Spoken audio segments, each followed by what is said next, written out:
नमस्कार, कैसे हैं आप? ठीक है।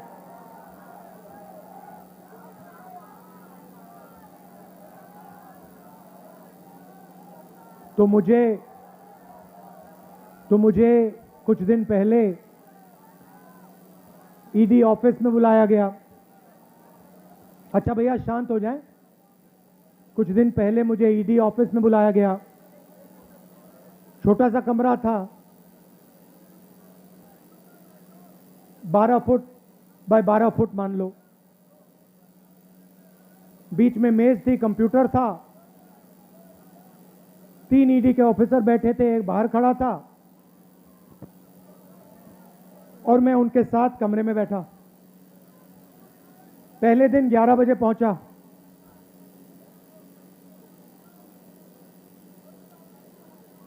शाम हुई, मैं ज्यादा कुर्सी से नहीं हिला। वो बीच में उठ जाते थे, चले जाते थे। उनके जो सीनियर ऑफिसर थे उनको इंस्ट्रक्शन की भी जरूरत थी, तो वो निकलते रहते थे, आते थे। तो रात को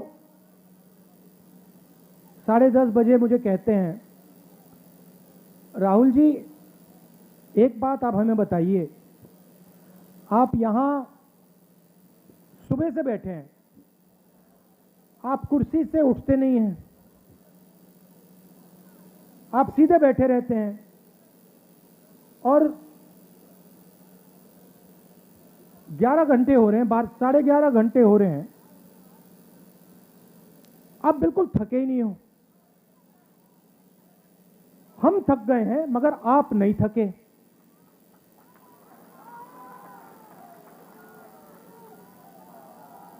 ये उन्होंने पूछा, आपका सीक्रेट क्या है?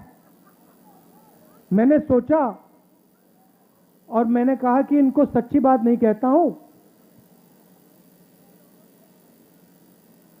दूसरी बात कह देता हूं, दूसरा कारण कह देता हूं, मगर मेन बात नहीं कहता हूं।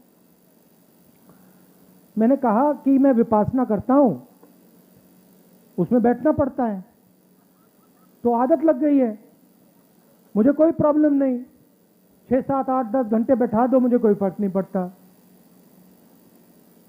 तो फिर उन्होंने मुझे पूछा, विपासना के बारे में पूछा, मगर सच बात तो मैंने उनको नहीं बताई। आप जानते हो सच बात क्या है? सच बात यह है कि उस कमरे में राहुल गांधी अकेला नहीं बैठा था। उस कमरे में राहुल गांधी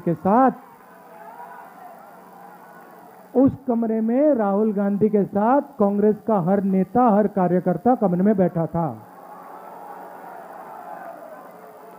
आप एक आदमी को थका सकते हो, मगर आप कांग्रेस पार्टी के करोड़ों कार्यकर्ताओं को, नेताओं को नहीं थका सकते हो।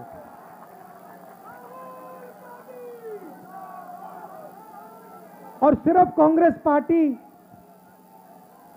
कांग्रेस पार्टी के नेता, कार्यकर्ता उस कमरे में नहीं थे। उस कमरे में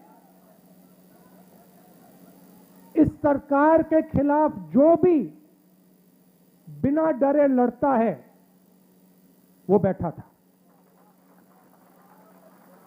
ठीक है, उन व्यक्तियों को स्पेशल इनविटेशन ईडी ने नहीं दिया, मगर उस कमरे के अंदर जो भी हिंदुस्तान के लोकतंत्र के लिए लड़ रहे हैं वो सब के सब मेरे साथ बैठे हुए थे। तो थकूंगा कैसे?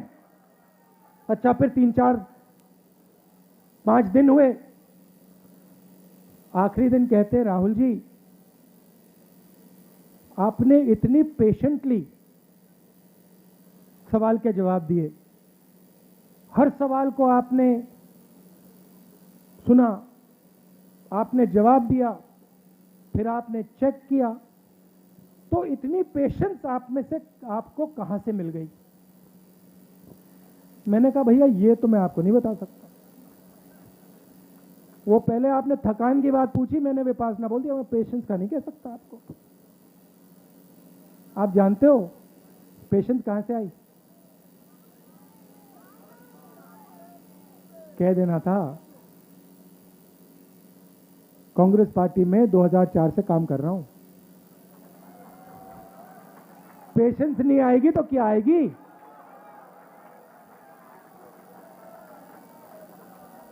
इस बात को कांग्रेस पार्टी का हर नेता समझता है। देखो बैठे हुए हैं, सचिन पायलट जी बैठे हुए हैं, सब बैठे हुए हैं, मैं बैठा हूं। तो ये जो हमारी पार्टी है, संगठन है, सिद्धरमैया जी भी बैठे हुए हैं, रणदीप, सब बैठे हुए हैं, पेशेंटली बैठे हुए हैं, प्यार से बैठे हुए हैं। तो ये जो हमारी पार्टी है, ये हमें थकने नहीं देती है और ये हमें रोज पेशेंस सिखाती है और इसी से हमें स्ट्रेंथ आती है, इसी से हम लड़ते हैं। उधर पेशेंस की कोई जरूरत नहीं, उधर बस हाथ जोड़ दो, मत्था टेक दो, सच्चाई मत बोलो, काम हो जाएगा। तो सबसे पहले मैं आपका धन्यवाद करना चाहता हूं कि आपको लगा होगा कि राहुल गांधी 5 दिन 3-4 ईडी ऑफिसरों के साथ अकेला बैठा है। आप गलतफहमी में हो, आप सब मेरे साथ ईडी ऑफिस में बैठे हुए थे और आपने अपनी शक्ति मुझे दी, इसीलिए ईडी शीडी कुछ नहीं, कुछ फर्क नहीं पड़ता। और मैं आपको बताऊं, वेणुगोपाल जी ने कहा, मैं आपको बता रहा हूं, जो ऑफिसर्स थे जिन्होंने मुझे इंटरोगेट किया, उनको भी यह बात समझ आ गई कि कांग्रेस पार्टी के नेता को डराया नहीं जा सकता है, कांग्रेस पार्टी के नेता को दबाया नहीं जा सकता है, धमकाया नहीं जा सकता है, क्योंकि कांग्रेस पार्टी सच्चाई के लिए लड़ती है।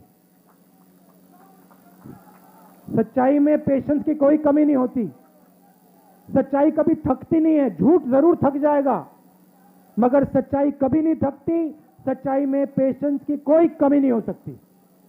तो मैं आपको दिल से धन्यवाद करना चाहता हूं। मगर मेरा जो मामला है, ये छोटा सा मामला है, मैं आपको बताऊं तो ये जरूरी भी नहीं है। आज सबसे जरूरी बात हिंदुस्तान में रोजगार की है। नरेंद्र मोदी की सरकार ने जो इस देश की रीढ़ की हड्डी है, स्मॉल एंड मीडियम इंडस्ट्री, जो इस देश को रोजगार देती है, उस रीढ़ की हड्डी को इन्होंने तोड़ दिया है। और आज मैं महीनों से कह रहा हूं, और जो हमारे युवा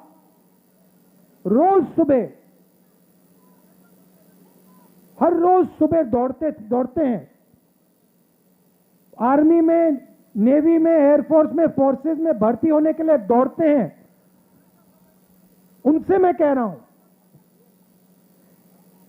कि हिंदुस्तान के प्रधानमंत्री ने इस देश की रीढ़ की हड्डी को तोड़ दिया है और यह देश अपने युवाओं को अब रोजगार नहीं दे पाएगा। चाहे सरकार कुछ भी कर ले, यह देश अब अपने युवाओं को रोजगार नहीं दे पाएगा। 2-3 बड़े उद्योगपतियों को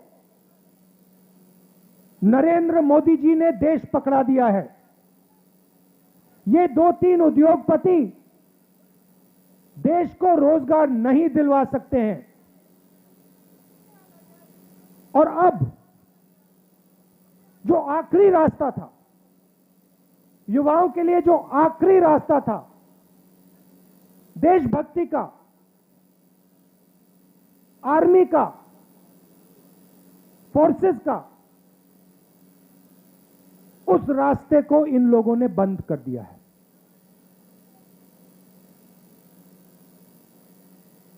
1 रैंक 1 पेंशन की बात करते थे, अब नो रैंक नो पेंशन। अब आप दौड़ो, सुबह सुबह दौड़ो, आर्मी में भर्ती हो और फिर घर जाओ। और याद रखना, जब आप घर जाओगे, मैं गारंटी करके कह रहा हूं, जब आप घर जाओगे, आर्मी के बाद घर जाओगे, आपको कोई रोजगार नहीं मिलने वाला है, कोई रोजगार नहीं मिलने वाला है। दूसरी तरफ आज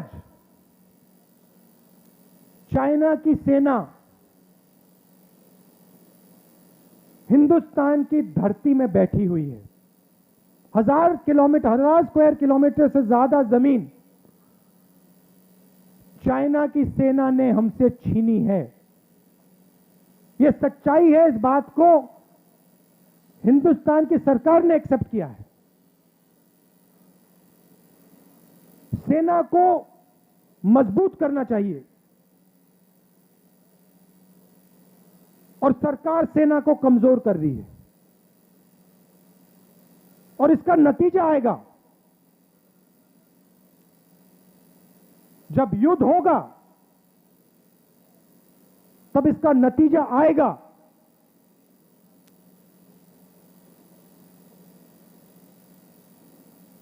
और मैं, याद रखिए जो बात बोल रहा हूं, जब युद्ध आएगा, हमारी जो आर्मी है उसको कमजोर कर रहे हैं ये लोग। देश का नुकसान होगा, और ये लोग अपने आप को नेशनलिस्ट कहते हैं। तो ईडी का मामला छोटा सा मामला है, उसको छोड़िए। सबसे जरूरी मामला, सबसे जरूरी बात, ये जो हमारे युवा हैं, जो हर रोज, ये देशभक्ति का एक चिन्ह है, हर प्रदेश में ये सुबह 4 बजे दौड़ते हैं, इनके भविष्य की रक्षा करना हमारा काम है, हमारा फर्ज, ये हमें करना है। और हमने कहा है, देखिए, किसानों के बारे में मैंने कहा था, मोदी जी को ये बिल वापस लेने पड़ेंगे, कहा था ना मैंने, लिया ना वापस। अब कांग्रेस पार्टी कह रही है नरेंद्र मोदी जी को ये जो नया अग्निपथ का स्कीम है, इसको वापस लेना पड़ेगा। और हिंदुस्तान का हर युवा हमारे साथ इस काम में खड़ा मिलेगा, क्योंकि हिंदुस्तान का युवा जानता है कि सच्ची देशभक्ति सेना को मजबूत करने की होती है, सेना को कमजोर करने की नहीं होती है। आपने मुझे इतनी शक्ति दी, मैंने बोला आपको कि पिछले 5 दिन आप सब मेरे साथ ईडी में बैठे थे, सबके सब, हर एक कार्यकर्ता, हर एक नेता, सबके साथ आप मेरे साथ बैठे हुए थे। आपने मेरी मदद की, आपने मुझे अपना प्यार दिया, इसके लिए मैं आपको दिल से धन्यवाद करना चाहता हूं। और एक साथ मिलकर ये जो नया धोखा किया है नरेंद्र मोदी जी ने सेना के साथ, देश के साथ, इसको हम रद्द करवाएंगे। आप सबका फिर से बहुत बहुत धन्यवाद। नमस्कार।